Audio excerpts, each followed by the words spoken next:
It's the preview show, the last preview show of 2015. It's me and my grandson here. Like last week where... we promised Dal would return and yet Dal hasn't returned. Anyway, so be it. Get well soon, Dallas. Rose Hill tomorrow is on a 3 metre rail, which is I guess the position you probably want to see. Something in it for everyone. Rose Hill missed most of the wild weather on Wednesday, and that's led us to a pretty firm track tomorrow, Aaron, and I think that on pace and just off the fence would be advisable. She's saying up and off? Up and just off. Up and just off. Scares. I was hoping that, is there any chance of irrigation on the track? Yeah, there must be some, because the penetrometer this morning, 4.66, would be a little low for their liking. Yeah. You know, because the worst thing that can happen in racing is if someone calls your track a firm 2. Yes. Which, yeah, they've sort of managed to avoid just about. Anyway, we kick off with. Do we kick off with a tournament tomorrow? $25,000 tournament, I imagine. Yeah, a $25,000 tournament, slowly building. I think they've been building their momentum. Right, now I imagine if you want to get involved, Flemington, I believe, the first race is at 10:30. Yeah, so that's going to be an interesting one to see how they handle that. I'm not exactly sure. I will be speaking with Dallas when he comes back to life. And yeah, so the logistics of the tournament tomorrow I'm not totally clear upon, but check it out with topbetter.com.au for the $25,000 tournament tomorrow. Now Rose Hill is regulation, it's 12:40 start, first of 9. And race 1 is a 2-year-old, and it sees Suchet favourite $3.40 from Mushakissa at $4. Faraway Town seems much despised to $7. And Sabrika at $8.50. Tale of Choice Gerald Ryan first start at $11.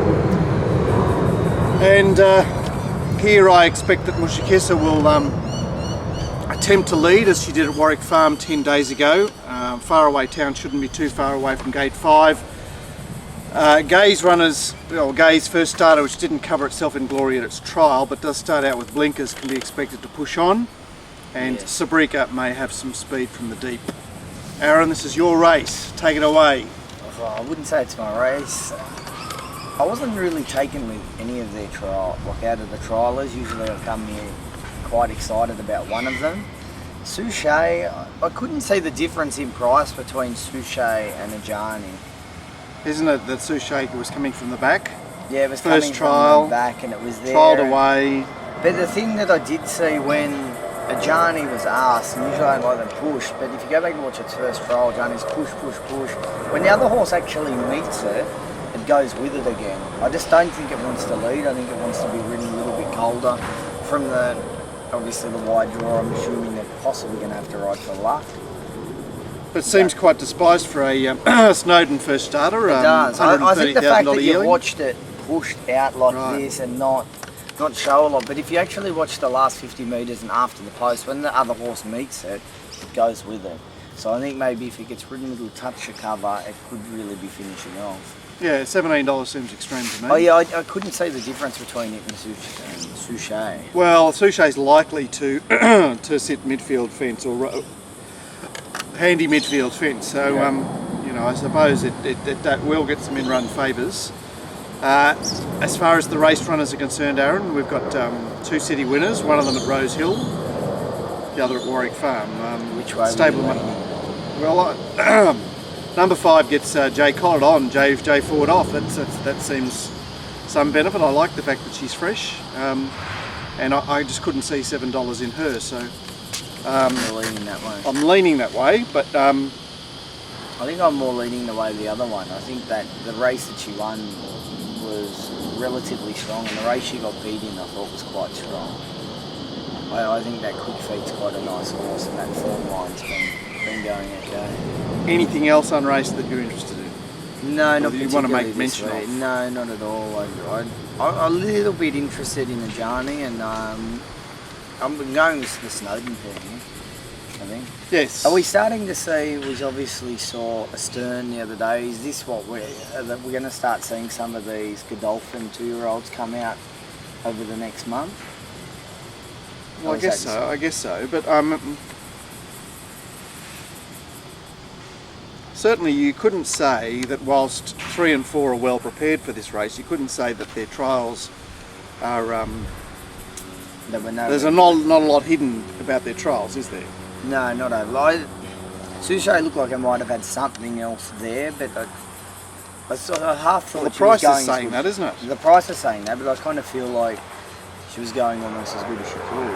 I don't think there was a lot under the hood. I could be wrong. Yes, well, I'll be opposing it, but tomorrow will tell us more about where the Godolphin 2-year-olds stand at this stage of the proceedings. Yes. Race 2 is the highest rating race of the day, over 1,400 metres. And here we see Zinzanetti, the favourite, with Britton Abdullah retaining the ride. $3.20 from Got the Goss, $4.20, Slate on Edge $5, out to Great Esteem, who resumes here at $8. Night Rocker and Agent $11 a piece, Kaleidoscope out $14. And Slate on Edge is our designated leader here. He will clearly lead. The question is, Night Rocker, who's now trained by Gerald Ryan, appears to be an on-pacer. Is he likely to show base? Well, be a nuisance, it does a have nuisance in the lead. Blinkers off, winkers on. It's drawn outside the leader. Yes, anyway, that seems to be one of the question marks over the race. Well, who's the horse? Will Night Rocker actually put some pressure on Slate on Edge? Yeah. I was interested in it pre-trials when I thought it'd come here, but I wasn't taken with either of its trials at all. Leicester Grace riding first up, it's just a no, isn't it? It looks like a no. It does look like a no. The horse that I would have just absolutely, I couldn't have had enough on in this race was Start Wondering, and it's gone to the last race. If it was in this race, I'd just be truckloading. I could not have enough on it, which is sad.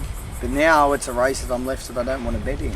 I think Zinzanetti looks prepped up, ready to win, but I just did not like the way that when he got to the front, he just pulled up. He was home for all the money in the world, and he hit the front. He was happy to be there, and Medcourt just swamped him. Yeah, look, he was in trouble halfway down the straight. You know, he was in trouble trying to get Slate on Edge. He was stepping 11 to 14. Look, there's a couple of ways of looking at Zinzanetti. He's now seasoned, or he had the race. He had the race to win the other day and didn't. You know, your alternatives are Slate on Edge to keep bobbing, which doesn't seem unreasonable, or Got the Goss, who's now got this very fine looking record and is finally produced in town on a dry track, as Aaron Mason pointed out 3 weeks ago. Yes, dry tracks are his go. He's the horse I've got on top, but yeah, I liked him the other day because he was $12, $13 at the time. Like, now finding him, I know it's probably an easier race. I think the smaller field suits him. It's just not a race I'm interested in playing. Right, but where are the tricks? Because I mean, you take out those 3 horses. We've got Night Rocker is first up, Great Esteem is first up. Final Crescendo is a horse you mentioned the other day, but he's he really lacks 1,400 metre form. Agent surely is a light of past days and is now trying 1,400.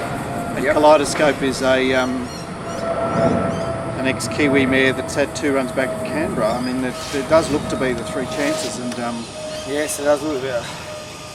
There's something sticky about this race. I don't like it. I mean, Got the Goss circles itself, in my opinion, but yet it's not a race I'm interested in playing. I think the market seems about right, and I'm not interested in playing in it. Okay, well, let's move on to the highway handicap, or the highway, which is race 3. It's over 1,200 metres, and it's the smallest highway field I think we've seen. Yeah, by far. Clearly Innocent is the dominant favourite at $2.15. Out to Ocean Grand at $6.50. Unknown Destiny $10. Bowie's Babe $10. One More Gypsy, 3 sheets $10, and One More Gypsy at $13. And speed looks to come. Some speed looks to come from the deep, with Bowie's Babe set to press forward from a wide gate. Unknown Destiny raced in the van at Warwick Farm last start. She's back to 1,200, but nevertheless posies up, as does One More Gypsy, who's quite fresh. And interesting, I wonder if Gun taking over on the favourite here will be positive anyway from gate 1, because there isn't a great deal happening here. Yes. I think part of that might come from what happens in the first 2 races. If the track seems somewhat on pace, I think he will probably see it to be a little bit more positive. If the track seems fair and they're coming from behind, he might just ride it where comfortable. So certainly he's got 2 races to suss things out. Yep. Is it one-way traffic here, Aaron? Look, he's not drawn to make the race his own. No, he's not drawn to make the race his own, but he goes from apprentice to a senior rider and probably one of the best riders on the card. I think best horse in the race by a long way. Should have won the other day if it had luck and had got out at the right time. I think it just wins. Do I want to take even money? No. Just because there's that question mark of the gate. Any other thoughts in the race? Not particularly. I think if it doesn't win, there's a few horses that probably can. But I think he should win. He should be winning. I'm not a big fan of taking the shorts unless everything is right, and he's still his second after he's right. I think he will be a better horse at Randwick than he will be at Rose Hill. And he's probably going to be a better horse over 1400 metres as well in time. So yes, I think he'll win. There's a couple of slight queries, but I think he'll win. I agree. Can you get him marked as short as he is? I've marked him 5 to 4. And he'll struggle to be that. You're going to struggle to be that. You could be in the ring. Yeah, it'll be about yours for theirs. Yes, I wanted to make an excuse for Unknown Destiny, who ran in a proper city race last start as opposed to a highway race, but just... is she just a better horse-ridden colt though? Well, she's an 1100 metre horse. I mean, 1300 was too much, maybe 1200 is too much. Anyway. I do think she's a better horse chasing. That would be my one point. Okay. Moving along, we'll move to race 4, which is the 1500 metre race. Or it's one of the 1500 metre races. It's the one for older horses, and it's a steady race. Very different from the race Cawthon's Power won 2 starts back, which was labelled urgent. We have Amarada to go forward from the deep. Mr. Steele, who is a 1.5 mile leader, doing his best. And anyone else wants to be part of it? Mary Lou, Wild and Proud, Cawthon's Power possibly. It's not a... I think this could be the race you see Mary Lou roll to the front. Right, what, with Amarada on her outside? With Amarada on her outside, yeah. Yeah. Or I think she'll definitely either lead or sit second to her. Right, it occurred to me that, I should mention the market here is Cawthon's Power $2.80, Mary Lou $3.80, final decision $5, Amarada $8, and they're the chances. Yep. Is it possible that Cawthon's Power struck a shifty track at Randwick 2 weeks ago, and that brought about his undoing? It appears the consensus is that he's a rock hard dry tracker. It is, and I think there's some slight post-race issues. I don't think he pulled up as well as they would have liked. You'd seen him in the enclosure. He looked well enough, but he probably didn't look as bright in himself as he did when he'd won the start prior. This is a tricky race for me because there's a little bit of lack of pace, but I think if he shows up at his best, he wins. Whether he's there or not is another thing, and then I'd probably have to move down to Mary Lou. Yeah, who had every possible last time. She's had every possible her last 2. I think Cape Crusader probably got away with a little bit of a soft lead. She had her chance, don't get me wrong, she had a chance. If the leader had been tested a little bit more, she might have got him, but I think the horse that beat her is obviously going well. So is it fair to say that the battle that she had will actually bring her ahead? Yeah, I think it will. It could. Yeah, I ended up of a similar view. Look, I marked them equal favourites, Cawthon's Power and Mary Lou, and Cawthon's Power is lacking the momentum that he had, Jay McDonald and a fast run race to replicate his run of 2 starts back, which has me concerned. Final decision is going along nicely and wasn't suited being on the inside last week. Amarada, ditto. She was clearly out of play on the inside 2 weeks ago at Randwick and can improve. Yep. One thing I will say, I don't think he did it when he first up, but missed the steal. I think he might have actually improved a little bit from We've where only he had was. one prep. Yeah, well, he's come. I think he might actually turn into not a bad Saturday stayer. I think his trial was good, and he looks to be that little bit stronger and more mature horse. Okay, so let's look out for Mr. Steele from a future viewpoint. Yep. Then we turn to the 3-year-old race, which is race 5, and here in the betting we have the promising Shandana at $3.25 from Baggio, who returns to town at $5.50. Spazizi at $6. Next best is More to Gain at $10, Battle of Troy at $10. And this appears to be an honestly run race. It does. A Battle of Troy and Strike Force stepping up in distance going forward. That's good. Right, Spazizi not far away from gate 1, Baggio on speed, and Shandana. Any thought on how she might be ridden here from the wide gate?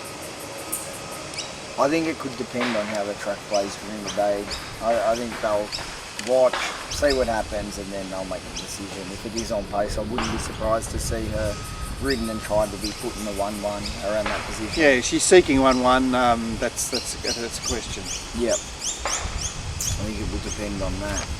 Where shall we start? Well, let's start with the favourite that just had the 1 city run at Warwick Farm, ridden by J Mac, and spread eagled her filly rivals on that occasion. She couldn't have been more impressive. She just could not have been more impressive. She sat out there. The way she let down was quite explosive. I thought the horse she beat, Crystal Flutes, certainly a prep away, but I think both fillies will end up being some sort of black type filly mare horses. I think they've both got above average ability. Yep. She showed that. She's obviously, from all reports, big in condition in her first start, and I do think she's better ridden cold for the sit. So that I don't see them going completely forward. I think she's a better chaser, where she gets to settle. I would have clear on top here, and I think she'll start shorter, a lot shorter than her $3. Yeah, right. So we're looking at 280. No, maybe shorter. Maybe even shorter.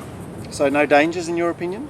I think the stablemate Spatizzi's the danger. I think back in distance didn't suit him the other day. So Didn't suit him. The inside didn't suit him. Getting back up to the I don't even think really Warwick Farm was his go either. I think he's a bigger track horse. You watch, he was there. He couldn't show pace. When the sprint went on at the bend, he was kind of caught floundering, and then he started to build into his run, and then late into the line, he was just starting to build to go through his gears, and the race was all over. I think back up to the 1500, back up to a bigger track. I think he's the danger to the filly. Okay, is that it? I think it's a race in 2 chances, in my opinion. And any comment on Baggio, who's been out wide for his 2 wins? In fact, he was in the no race at Hawkesbury, so he's actually had 3 runs back because they effectively, they went into the gates a few times. They certainly jumped out of the gates a couple of times, and he would have travelled something in that race. So certainly, effectively 4th up into this race. Yeah. Well, his win last start was good. He beat absolutely nothing, but the way that he won was impressive. I just don't think he's up to these 2 horses. I think both these 2 horses are nice horses on the rise, and will both be in better company come next preparation. Okay, for me, Shandana is the key to the race. The case that Aaron makes for Spazizi is certainly serious. I thought Strike Force did some work in the run there in the lead up 2 weeks ago, three weeks ago, sorry, and can improve. And More to Gain is a horse that can be a bit dangerous late. They're my thoughts on race 5. I thought the one danger, the out wide one, was Cockles with the blinkers. I think you watched his run, he built into the run behind, who's the winner, with Torgerson, and they were both coming together, and he went past him, he got nervous, and then he kind of puts his head up. I think with the blinkers, you just might see him hit the line. Very good. All right, we'll take a quick break here and be back with the remainder of the program from Rose Hill. Yes, what